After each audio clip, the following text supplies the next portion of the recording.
اعوذ باللہ من الشیطان الرجیم بسم اللہ الرحمن الرحیم فصلی ربک وانحر۔ قربانی ایک عظیم الشان عبادت ہے۔ یوم الاضحی میں قربانی سے زیادہ کوئی اور افضل عبادت نہیں ہے۔ آپ علیہ الصلوۃ والسلام نے فرمایا کہ یہ تمہارے باپ ابراہیم علیہ الصلوۃ والسلام کی سنت ہے۔ صحابہ اکرام رضوان اللہ اجمعین نے سوال کیا، یا رسول اللہ اس سے ہمیں کیا فائدہ ہوگا؟ تو آپ علیہ الصلوۃ والسلام نے فرمایا کہ جانور کے ہر کھر کے بدلے میں تمہیں اجر ملے گا، جانور کے ہر بال کے بدلے میں تمہیں اجر ملے گا، اس کے ہڈیوں کے بدلے میں تمہیں اجر ثواب ملے گا۔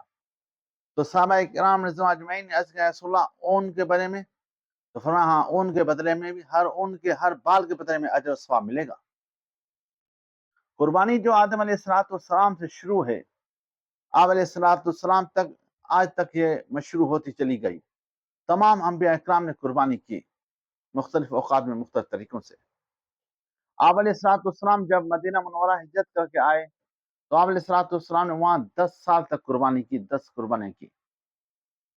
اور قربانی واجب ہے، جیسے آپ علیہ السلام نے فرمایا جس میں طاقت ہو، وسعت ہو، اس کے باوجود وہ قربانی نہ کرے تو ہمارے عیدگاہوں میں نماز پڑھنے نہ آئے۔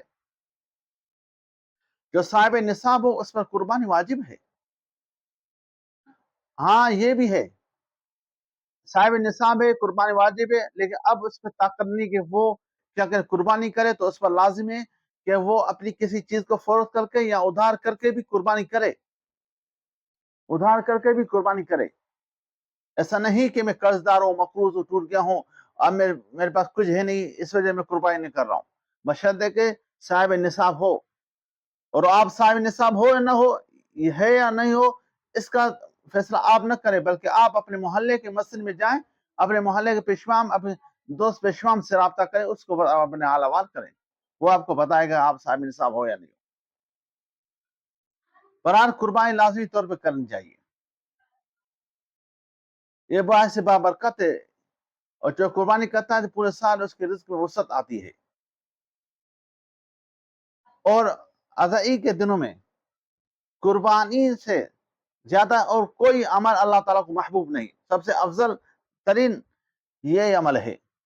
اور جیسے جانور کو آدمی قربان کرتا ہے تو اس کے خون کو زمین پر پڑنے سے پہلے اللہ تعالیٰ قربانی کرنے والی کی مغفرت فرما دیتے ہیں، اتنا اجر و ثواب ہے۔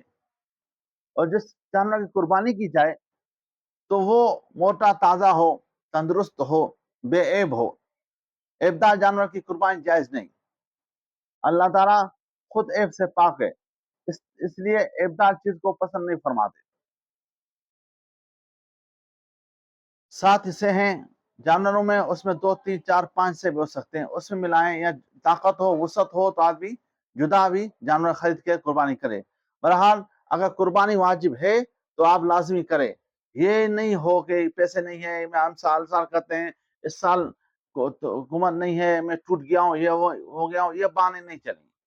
یہ بہانے آپ کے نہیں، بلکہ یہ بہانے شیطان کے ہیں، بشرطے کہ آپ پر قربانی واجب، اگر واجب نہیں ہے تو فبیہا، اللہ تعالیٰ سب کو برکت دے۔